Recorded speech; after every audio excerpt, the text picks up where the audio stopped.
की हमारी टॉपिक है मौर्य वंश के सबसे महत्वपूर्ण शासक अशोक, जिसे अशोक महान भी कहा जाता है। देखिए ये सारी फोटो जो आप देख रहे हैं ना, ये 1% काल्पनिक है।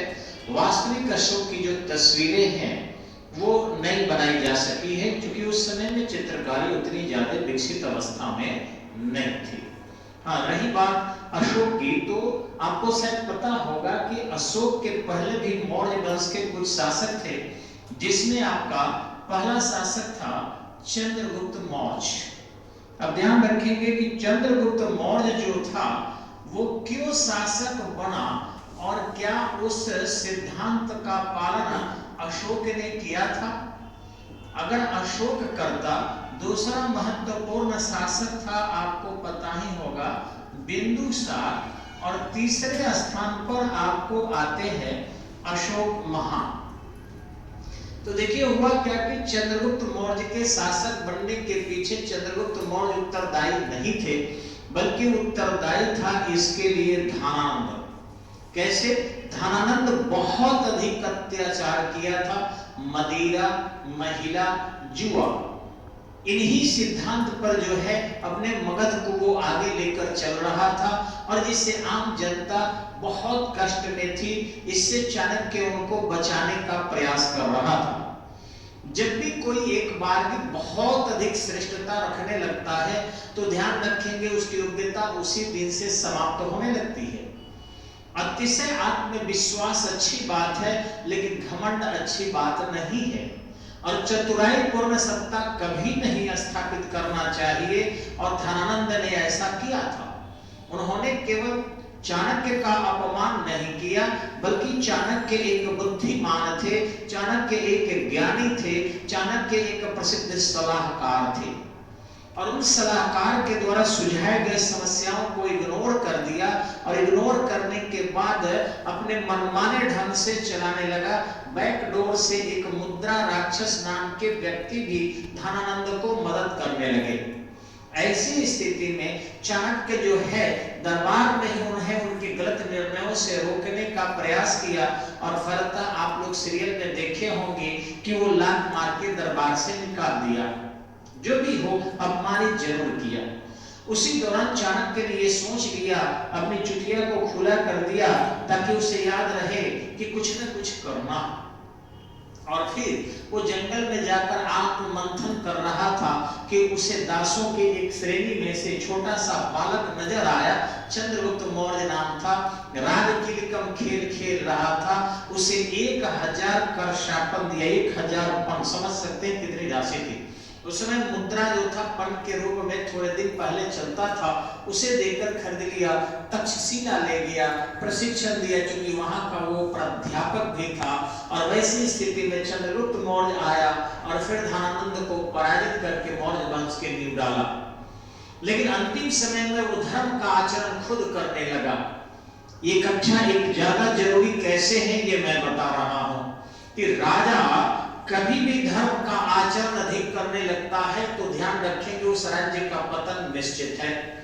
धर्माचरण करने वाला राजपद ग्रहण करेगा तो चलेगा, लेकिन यदि राजा धर्माचरण में प्रविष्ट हो जाए तो चाणक्य की नीति है वो राज्य समाप्त हो जाता है।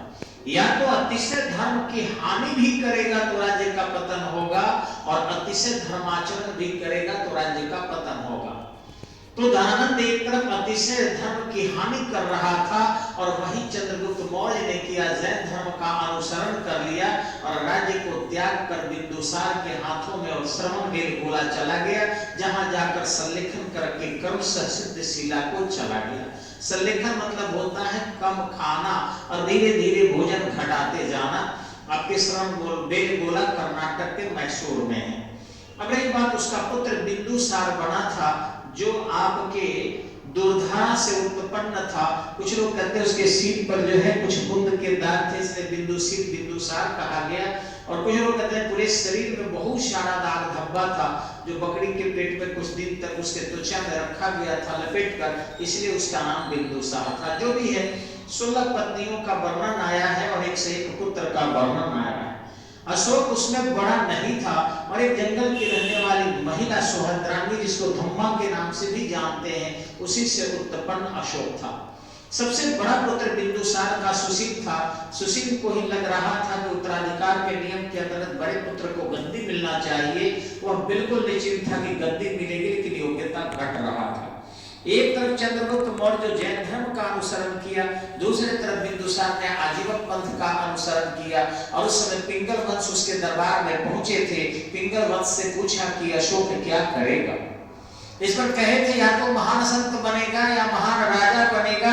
अशोक पर प्रभाव पड़ा, वो उज्जैन चला गया, महाकालेश्वर मंदिर के आसपास क्षिप्रा नदी के किनारे तपस्या में लीन हो गया। लेकिन जब जब समस्या आई तब तक अशोक उसका समाधान करते रहा। कंधार के विद्रोह हुआ, उसे दबाया था जाकर, और इस तरीके से अपनी योग्यता का परिचय अशोक दे चुका था। लेकिन हुआ क्या कि हार्ट अटैक से जब बिंदुसार की मृत्यु हो गई, वैसी स्थिति में उत्तराधिकार का संघर्ष शुरू हुआ और लगभग 4 वर्ष तक आपके 274 से लेकर और 269 बीसी तक ये संघर्ष चलते रहा।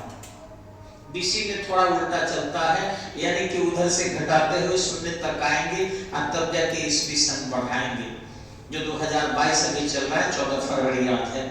तो मैं बता रहा था आपको कि इस तरीके से 4 वर्ष के संघर्ष में अपने 99 भाइयों की हत्या कर दिया था।